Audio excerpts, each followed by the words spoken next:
The United States and the British Empire once almost started a nuclear-level world war because of a pig. Yes, a literal, mud-rolling, potato-eating pig.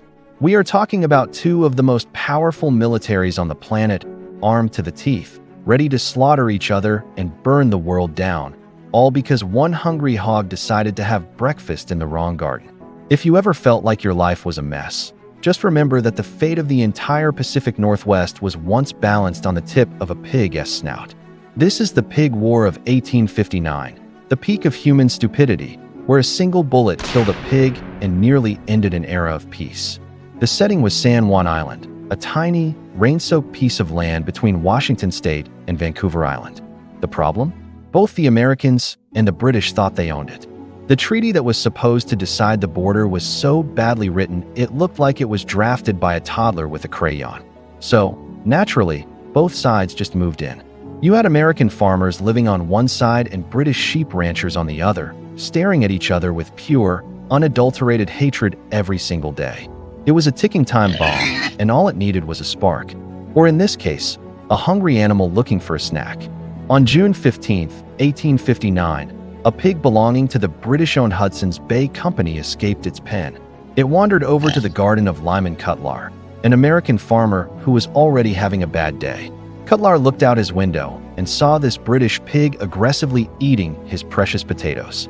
Now, a normal person would have shooed the pig away. A slightly angry person might have kicked it.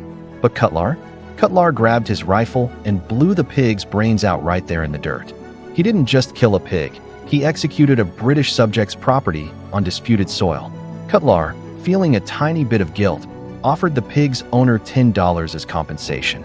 The owner, a man named Charles Griffin, looked at the $10 and told Cutlar to shove it. He demanded $100. Cutlar's response was legendary. "I didn't kill your pig. I killed a trespasser." Griffin then went to the British authorities and asked them to arrest Cutlar. The British threatened to throw the American farmer in jail, and that was it. The Americans on the island screamed for help, and the military, ever eager for a fight, decided to turn this potato thief incident into a full-scale invasion. Enter Captain George Pickett, a man who would later become famous in the Civil War for being aggressively overconfident. He landed on the island with 66 soldiers and issued a proclamation that the island belonged to the United States. He wasn't just there to protect a farmer. He was there to pick a fight with the entire British Empire. When the British governor in Victoria heard about this, he didn't laugh it off. He didn't say, "Hey, it's just a pig." No, he sent 3 massive British warships, bristling with cannons and carrying hundreds of elite Royal Marines. By the end of the week, the tiny island was a fortress. You had hundreds of American soldiers digging trenches and pointing cannons at 3 British warships that had enough firepower to level the entire coast. The British soldiers were standing on their decks, fuses lit, waiting for the order to vaporize the Americans. The Americans were hiding behind dirt mounds, fingers on their triggers, waiting to die for a dead pig. For weeks, this standoff continued. It was a game of chicken where the losers would be thousands of dead young men, and a global war that would have changed the map of the world forever. The British admiral in charge, Robert Baines, was the only person in this entire story with a functioning brain. His superiors ordered him to land his Marines and start the slaughter. Baines looked at the orders, looked at the dead pig's grave, and famously said that he was not going to involve 2 great nations in a war over a squabble about a pig. He flat out refused to fire. Because of him, the guns stayed silent, but the tension was so thick you could cut it with a bayonet. The 2 armies stayed on that island for months, staring at each other, probably wondering why they were eating dry rations and sleeping in the mud because of a potato-eating hog. Eventually, word reached Washington and London. When the leaders of the 2 countries realized their generals were about to start a world war over a farm animal, they were horrified. They immediately sent negotiators to cool things down.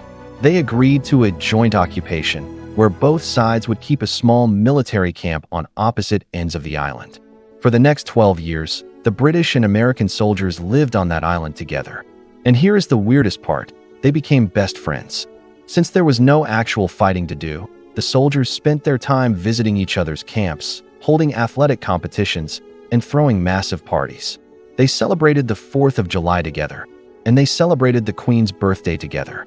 The Pig War turned into a 12-year-long vacation paid for by the taxpayers. They were so bored and so friendly that the biggest danger on the island wasn't bullets. It was liver failure from all the booze they were sharing. In 1872, an international commission finally decided the island belonged to the Americans. The British packed up their bags, shook hands with their American buddies, and left. The only casualty in the entire 13-year conflict was the original pig. Think about that. Thousands of soldiers, millions of dollars in naval equipment, and over a decade of military occupation, all triggered by one animal's appetite for potatoes. This is what happens when ego meets borders. This is what happens when men with guns are more interested in honor than common sense. We like to think of history as a series of grand, calculated moves by brilliant leaders. But most of the time, it's just a bunch of angry people reacting to a dead pig. The San Juan Island is now a National Historical Park, and it's south the only place in the United States where a foreign flag is still raised and lowered daily by park rangers as a sign of peace. So, the next time you see a pig, give it some space. You never know if that pig is the only thing standing between you and a global conflict. And if you're a farmer, maybe just build a better fence for your potatoes. Because history has shown us that while humans might be the ones writing the books, it's the animals that are usually laughing at us. Subscribe if you want to see more proof that our world is run by people who are one bad breakfast away from starting a war, and stay tuned, because next time we're talking about the war that started because of a literal ear.